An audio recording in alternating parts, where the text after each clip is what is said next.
এ ভাই আমি একটা নিয়োগ দিলাম যে একজন লোক লাগবে আমার দোকানে লেগে ভাই লিখে আইছিলাম আমি ভাই চাকরিটা আমার লাগে ভাই ইমার্জেন্সি। ভাই চাকরিটা আমারও ইমার্জেন্সি লাগে ভাই। আচ্ছা ভাই, আমার তো লোক লাগবে একজন আর আপনার তো আছেন দুইজন। এই পণ্যটা যে 1 ঘন্টার ভিতরে বিক্রি করে দিতে পারবে তাকে আমি আমার দোকানে রাখবো। আচ্ছা ঠিক আছে ভাই আমি রাজি ভাই আমি রাজি। আমিও রাজি ভাই। আচ্ছা ঠিক আছে ভাই, তাহলে আগে আমি ট্রাই করি, ঠিক আছে?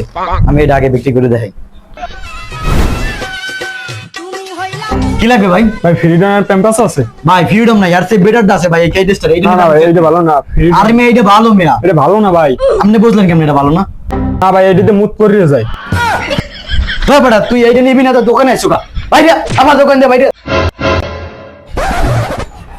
এই তোর কাছে বেচা কিনা করতে, আর তুই এই যে কাস্টমার আছে তোর চাকরি করা লাগবে না, তুই বাইরে দোকান দে যা, তোর চাকরি করা লাগবে না। আচ্ছা ভাই তাহলে আমি ওটা বেচতে দিতেছি, কারণ আমি ট্রাই করি।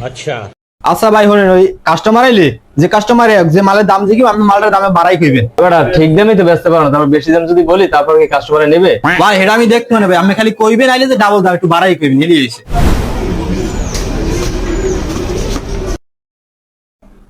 ভাই কি লাগবে আপনার ভাই? ভাই একটা ভালো মানের প্যাম্পাস লাগবে ভাই। ভাই ডিসপ্লেতে হাজার নিয়েছে, দেন তো কোনটা পছন্দ হয়? এ ভাই ও কোম্পানি ভালো না ভাই একটা। ভাই ভালো কোম্পানি কোন সময় হাজার নিয়েছে না ভাই, আমার লেগে নিতে পারবেন না মনে হয় ভাই, দাম বেশি অনেক ভাই। না ভাই আমি আর নিতেই পারবেন না ভাই, আর দাম অনেক ভাই। এমে আমি দাম কমের গুই আমি নিমু। নিতে পারবেন ভাই? আর এক গুই নিমু। বড় ভাই এটা দাম কত? এটার দাম 200 টাকা। নিতে পারবেন না ভাই, দাম হইছে একদম 150 ভাই এক গুই নিম ভাই, 150 টাকা দাও না। পারুন ভাই, আপনি নিতে পারবেন? এইলাম 150 টাকা। এবার তুই এক কামটা করলি কি 70 টাকার মাল তুই 150 টাকা বেচছিলে, তোর চাকরি তো কনফার্ম। আয় বল। আচ্ছা ঠিক আছে ভাই, চান আন এইলাম আপনার চালান ভাই।